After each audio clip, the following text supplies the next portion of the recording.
আজকে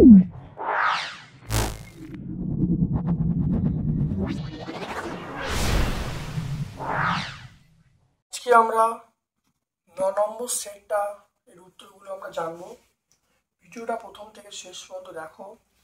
9 নম্বর সেটের খুব ইম্পর্টেন্ট প্রশ্ন আছে, পরীক্ষার জন্য অবশ্যই তোমাদের কাজে লাগবে। আর আমি প্রত্যেকটা ভিডিও যেটা বলে আসছি, তোমাদের প্লেলিস্টে সামেটিভ 1 মানে প্লেলিস্টে সেমিস্টার 1 যে সকল ভিডিও আছে সেগুলো প্রথম তোমরা ভালো করে দেখো। সেখানে দেখবে এই সেটের ম্যাক্সিমাম উত্তর সেখানে আছে। তাহলে আমি তোমাদের বলবো, তাহলে আমাকে প্রথম বেসিক জায়গাটা ক্লিয়ার করতে হবে।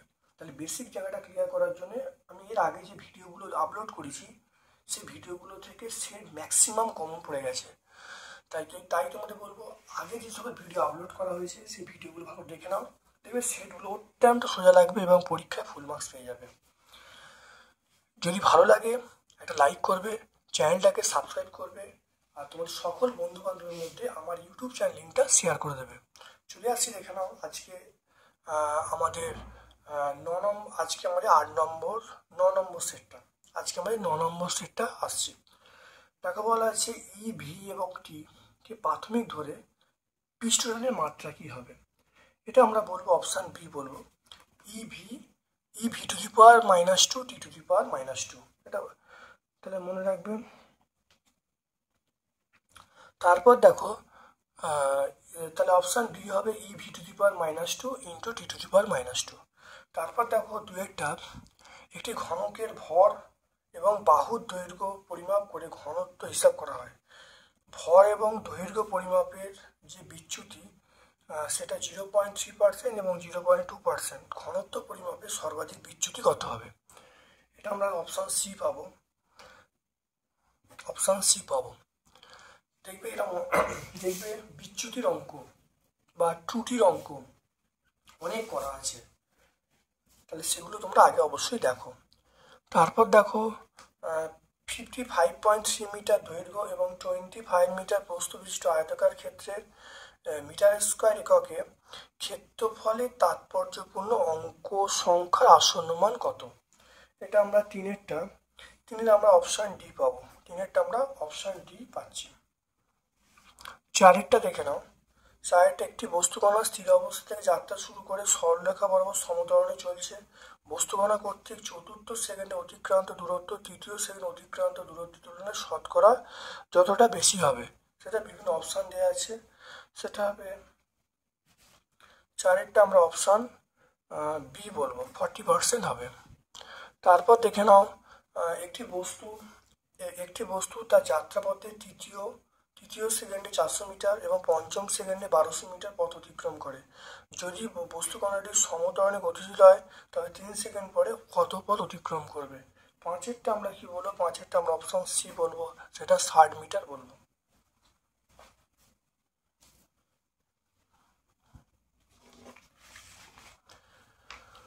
দেখে নাও ছয়েরটা এক্স এর মান দেওয়া আছে মিটার এককে, প্রাথমিক বেগ কত। এটা প্রথমে অবকল করতে হবে। অবকল করে ভি সমান ইউ প্লাস এটির সঙ্গে তুলনা করলে আমরা উত্তর পেয়ে যাব। ছয়েরটা আমরা অপশান এ পাবো, 2 মিটার পার সেকেন্ড পাবো। তারপরে দেখে নাও সরলরেখায় গতিশীল বস্তুকণা বেগ সময় লেখচিত্র। সরলরেখা এবং রেখাটির সময় অক্ষের সঙ্গে 45 ডিগ্রি কোণ করে আছে। ত্বরণ কত হবে। এখানে আমরা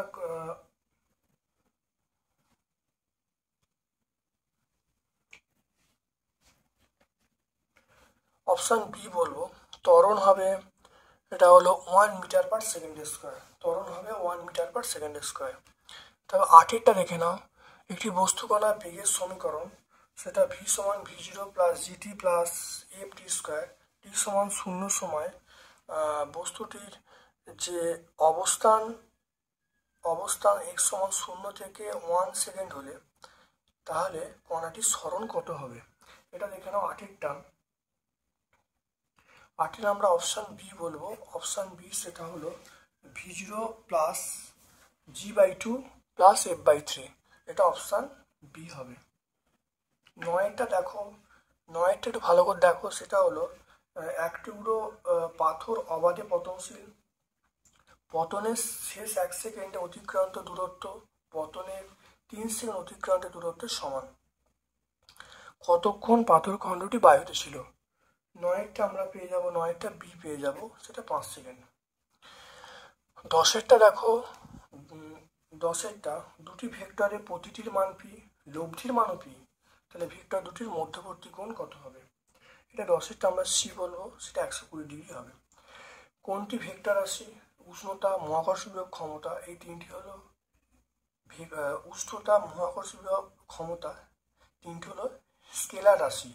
তাহলে ঘাত হলো ভেক্টর রাশি। ঘাতটা কি? ঘাতটা অবশ্যই ভেক্টর রাশি। তারপর দেখো 12টা, একটি ভেক্টরকে -2 দিয়ে গুণ করলে, একটি ভেক্টরকে -2 দিয়ে গুণ করা হলো, এর ফলে কি হচ্ছে? বিভিন্ন অপশন দেওয়া আছে। ভেক্টরের মানটা দ্বিগুণ হলো, 2 দিয়ে গুণ করা হলো, মাইনাস মানে দ্বিগুণ হলো, আর মাইনাস দেওয়া আছে মানে অভিমুখটা উল্টে গেল, তাহলে অপশন সি আমরা বলবো। তারপরে আবার 13টা, এ ডট বি সমান 0, এ ডট সি সমান 0, তাহলে এ সমান্তরাল কার সঙ্গে? এ সমান্তরাল কার সঙ্গে? 13টা আমরা অপশন সি বলবো। 13টা আমরা অপশন সি বলবো, সেটা হলো বি ক্রস সি এর সঙ্গে, বি ভেক্টর ক্রস সি ভেক্টরের সঙ্গে। তারপর দেখো 1 কেজি ভার একটি বলকে ভূপৃষ্ঠে লম্বভাবে উৎক্ষেপণ করলে 3 সেকেন্ড পরে ওটি ভূপৃষ্ঠে ফিরে আসে।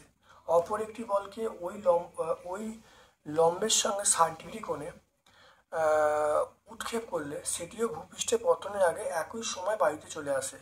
তাহলে দুটি বলের যে সর্বোচ্চ উচ্চতার অনুপাত কি হবে? 14টা আমরা অপশন সি বলবো, 14টা অপশন সি সেম হবে, 1:1 হবে। যে ভেক্টরটি cos theta a cos theta i cap plus b sin theta j cap এর সঙ্গে লম্ব হবে, সেটা বিভিন্ন অপশন বলা আছে 15টা। তাহলে 15 আমরা ডি বলবো, 15 আমরা কি বলবো? ডি। এগুলো সবগুলি হতে পারে, সবগুলি সম্ভব। তারপর দেখানো 16টা, 0.25 কেজি এবং একটি ক্রিকেট বল, 0.25 কেজি একটি cricket ball 10 metre per second দ্রুতিতে ধাবমান। ব্যাট দ্বারা আঘাত পেয়ে একই দ্রুতিতে 0.01 সেকেন্ডে ফিরে এলো। ব্যাটের দ্বারা প্রযুক্ত বল কত হবে? আমরা এটা ডি বলবো, 500 নিউটন হবে। 16টা অপশান ডি বলবো, 500 নিউটন হবে। 17টা দেখে নাও, 600 কেজি ভরের একটি রকেট উল্লম্বভাবে উৎক্ষেপণের জন্য প্রস্তুত। যদি রকেটটি থেকে নির্গত গ্যাসের বেগ 100 মিটার পার সেকেন্ড হয়,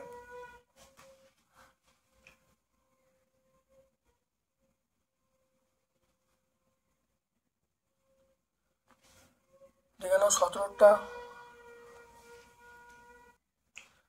17টা, 600 কেজি ভরের একটি রকেট উল্লম্বভাবে উৎক্ষেপণের জন্য প্রস্তুত। যদি রকেটটি থেকে নির্গত গ্যাসের বেগ 100 মিটার পার সেকেন্ড হয়, রকেটটিতে কী হারে গ্যাসের দহন করলে সেটা খাড়াভাবে ভূমি থেকে ঊর্ধ্বমুখে উঠতে সক্ষম হবে? 17টা আমরা বলবো, সেটা হলো 17 আমরা বি বলবো, 58 কেজি পার সেকেন্ড বলবো। 18টা দেখো, 1000 কেজি ভরের একটি মোটর গাড়ি 500 নিউটন বল প্রযুক্ত করে অনুভূমিক রাস্তার উপর দিয়ে স্থির বেগে গতিশীল, এবং যদি প্রযুক্ত বলের মান 1000 নিউটন হয়, তাহলে গাড়িটির ত্বরণ কত হবে? যদি প্রযুক্ত বলের মান 1000 নিউটন হয়, তাহলে গাড়িটির ত্বরণ কত হবে? এটা আমরা অপশান ডি বলবো, option D 1/2 metre per second, 0.5 metre per second square হবে। তারপর দেখো 9টা, একটি হনুমান গাছের ডাল থেকে ত্বরণ নিয়ে নিচের দিকে ঝাঁপ দিল। গাছের ডালে অশ্বভার হনুমানের নিজস্ব ভারের 75% হলে হনুমানের ন্যূনতম ত্বরণ কত হলে গাছের ডালটি ভাঙবে না? এটা আমরা 19টা আমরা চলে আসবো, 19টা অপশান ডি, G/4 চলে আসবে, G/4, 19টা অপশান ডি। তারপর দেখো 20টা, 0.1 কেজি একটি ব্লকের ওপর ও অনুভূমিক দিকে 5 নিউটন বল প্রযুক্ত হচ্ছে। ব্লকটিকে একটি চেয়ারের গায়ে চেপে ধরা হয়েছে। ব্লক এবং দেয়ালের মধ্যে ঘর্ষণ গুণাঙ্ক 0.5। তাহলে ব্লকটির ওপর যে ঘর্ষণ বল, সে ঘর্ষণ বলের মান কত হবে? সেটা 20 আমরা বি বলবো, 20 বি বলবো। আমি তোমাদের একটা কথা বলছি, প্লেলিস্টে যে সকল ভিডিওগুলো আছে সেগুলো ভিডিওগুলো আগে দেখে নাও। দেখবে সেই ভিডিওগুলো দেখলে প্রত্যেক চ্যাপ্টারের উপর কনসেপ্ট ক্লিয়ার হবে, তখন সেটগুলো তোমাদের অত্যাধিক সোজা লাগবে। তাহলে প্রথমে যদি সেটগুলো কোনো ছাত্র বা ছাত্রী দেখে তো উত্তরগুলো সলভ করছি না, তাহলে সমস্যায় পড়তে পারো। তাই আমি তোমাদের রিকোয়েস্ট করবো, আগে ভালো করে যে প্লেলিস্টে সেমিস্টার 1-এর যে ভিডিওগুলো আছে সিরিয়াল মেনটেন করে দেখে নাও। দেখবে সেটগুলো অত্যাধিক সোজা লাগছে, সবই আগে সলভ করা আছে, মানে আগে যা সলভ করা আছে সেগুলোই এর মধ্যে আগে কোশ্চেন আকারে দেওয়া আছে। আমি তোমাদের বলবো আমার ভিডিওগুলো ভালো করে দেখে নাও আগে। তারপর দেখো এই কোশ্চেনটা দেখে নাও।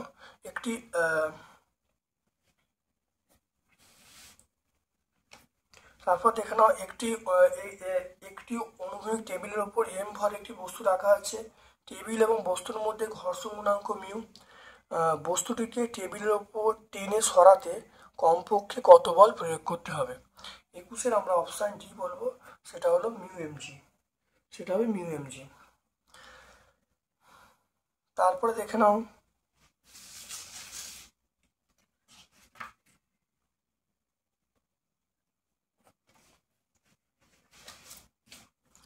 22-এরটা দেখে নাও। 22-এরটা 2 কেজি ভরের একটি বস্তু এমনভাবে বৃত্তাকার পথে চলে যে অভিকেন্দ্র ত্বরণ সর্বদা স্পর্শক বরাবর ত্বরণের সমান হবে। প্রাথমিক বেগ যদি v0 হয়, তাই 2v0 হলে মানে প্রাথমিক বেগ v0 হলে কতক্ষণে তার বেগ 2v0 হবে? 22-এরটা আমরা পাবো, সেটা অপশান এ পাবো। 22-এরটা 1/v0, তাহলে 1/v0 পাবো কত সময়? সেটা 1/v0 সময়। তারপর দেখো একটি ভূ সমতলিক রাস্তায় সাইকেল আরোহী 3 মিটার বক্রতা ব্যাসার্ধের বাঁক নেয়। যদি রাস্তা এবং সাইকেলের টায়ারের মধ্যে স্থিত ঘর্ষণ গুণাঙ্ক 0.2, তাহলে যে সর্বোচ্চ দ্রুতিতে সাইকেলের চাকা রাস্তায় পিছলে যাবে না, এটা সর্বোচ্চ দ্রুতির মান বার করতে বলছে। এটা 23-এরটা আমরা অপশান বি বলবো, 7.2 কিমি/আওয়ার, এটা আমরা বলবো। তারপর দেখে নাও 24-এরটা এম ভর বিশিষ্ট এবং এল দৈর্ঘ্যের একটি দণ্ড উল্লম্ব দেয়ালের সঙ্গে 60 ডিগ্রি কোণে আছে। এই অবস্থায় দণ্ডটির স্থিতিশক্তি কত হবে? 24-এরটা আমরা কি বলবো? 24-এরটা অপশান ডি বলবো, 24-এরটা mgl/4 হবে। 23-এরটা 25-এরটা হলো 2 কেজি ভরের একটি বস্তু 40 মিটার উচ্চতা থেকে একটি স্প্রিংয়ের ওপর পড়লো। বল ধ্রুবকের মান বলা আছে 1960 নিউটন/মিটার। স্প্রিংটি কত সংকুচিত হবে? বিভিন্ন অপশন দেওয়া আছে। এটা হলো অপশন এ হবে 10 সেন্টিমিটার হবে, 10 সেন্টিমিটার। দেখে নাও 26-এরটা দেখে নাও। 26-এরটা একটি টেনিস বল ভি বেগে মেঝের ওপর উল্লম্ব রেখার সঙ্গে থিটা কোণে আপতিত হলো। ধরে নাও মেঝে এবং বলের মধ্যে অস্থিতিস্থাপক সংঘর্ষ ঘটলো এবং স্থিতিস্থাপক ঘর্ষণ গুণাঙ্ক সেটা এপসাইলন হলে তাহলে প্রতিফলন কোণের মান কত হবে? 26-এরটা আমরা বলবো, সেটা হলো অপশান এ বলবো, tan inverse tan theta by epsilon. তারপরে দেখে নাও 27-এরটা এল দৈর্ঘ্যের সুতো দিয়ে একটি কণা বাঁধা আছে। কণাটি উল্লম্ব বৃত্তপাতে ঘুরছে। সর্বনিম্ন বিন্দুতে যে বেগটা হলো √5gl, তাহলে সর্বোচ্চ বিন্দুতে বেগ কত হবে? সেটা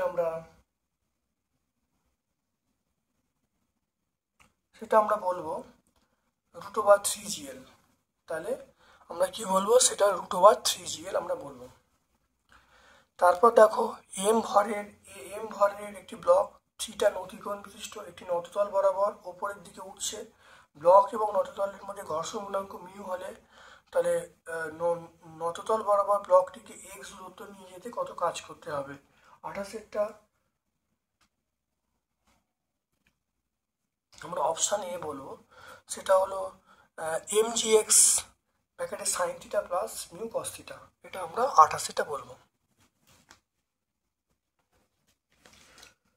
দেখে নাও তারপরে 29, মূলবিন্দু সাপেক্ষে দুটি ভরের মূলবিন্দু সাপেক্ষে দুটি সমান ভরের অবস্থান ভেক্টর এ এবং বি। মূলবিন্দু সাপেক্ষে দুটি সমান ভরের অবস্থান ভেক্টর এ ভেক্টর এবং বি ভেক্টর, এদের ভরকেন্দ্রের অবস্থান কি হবে, দুটো যোগ করে 2 দিয়ে ভাগ করতে, অপশন বি, 29 বি হবে। তারপর দেখে নাও 30 দেখে নাও, 30 ভালো করে দেখে নাও। এম ভরের সুষম মিটার স্কেলে তার দুপ্রান্তে দুটি উল্লম্ব দড়ির সাথে ঝুলছে। 2m ভরের বস্তুকে 75 সেন্টিমিটার স্থানে রাখা হলো, তাহলে দড়ি দুটোর টান কত হবে? এটা হলো 30 খুব ইম্পর্টেন্ট অঙ্ক। আমরা 30 অপশান এ বলবো, 1:2 বলবো। তারপর দেখো বিন্দু বলা আছে, আমাকে বলেছে ভ্রামক কত, দুটো বিন্দু বলা আছে, ভ্রামক বার করতে বলেছে। 31 আমরা অপশান এ পাবো। তারপর দেখে নাও 32 দেখে নাও, সেটা হলো যদি ঘূর্ণায়মান বস্তুর উপর টর্ক ক্রিয়া না করে, যদি ঘূর্ণায়মান বস্তুর উপর টর্ক ক্রিয়া না করে এবং বস্তুটি জড়ধর্মক আই কমে যায়, তাহলে কৌণিক বেগ সেটা বাড়বে কোন সূত্র অনুসারে? কৌণিক বেগ বাড়বে সেটা আমরা বলবো 32 কৌণিক ভরবেগের সংরক্ষণ সূত্র, তাহলে আই ওমেগা সমান কনস্ট্যান্ট, অর্থাৎ অপশান বি।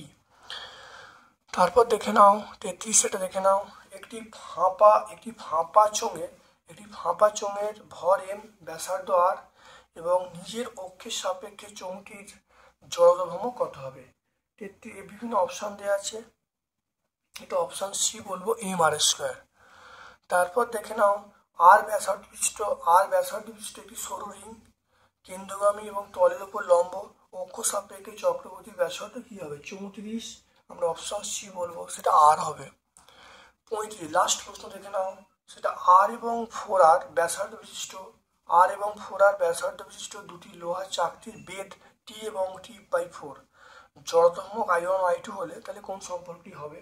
তাহলে 35 আমরা বলবো, সেটা অপশান এ বলবো, I2 সমান 64 I1। তাহলে আজকে তাহলে এই 9 নম্বর সেটটা প্র্যাকটিস হয়ে গেল, ভালো করে প্র্যাকটিস করবে, তোমাদের পরীক্ষা অত্যন্ত কার্যকারী হতে চলেছে। 10টা সেট এখনো পর্যন্ত আমাদের লক্ষ্য আছে, আমার লক্ষ্য আছে অন্তত 10টা সেট আপলোড করা, যদি সময় পাই 10টার বেশি আপলোড করব। যাই হোক 10টা সেট থেকে তোমরা ভালো করে পড়বে, যে পরীক্ষায় টোটাল কমন পেয়ে যাবে। তাই আমার পক্ষ থেকে তোমাদের সকলকে আবার অনুরোধ করছি, ভালো করে ভিডিওগুলো দেখো, কমেন্ট সেকশানে কমেন্ট করো, যদি ভালো লাগে একটা লাইক করো, আর চ্যানেলটাকে সাবস্ক্রাইব করো। সকল বন্ধুবান্ধবের মধ্যে আমার ইউটিউব চ্যানেল লিঙ্কটা তোমরা শেয়ার করে দাও। আমার পক্ষ থেকে তোমাদের সকলের পরীক্ষা ভালো হোক শুভকামনা জানাই। Thank you.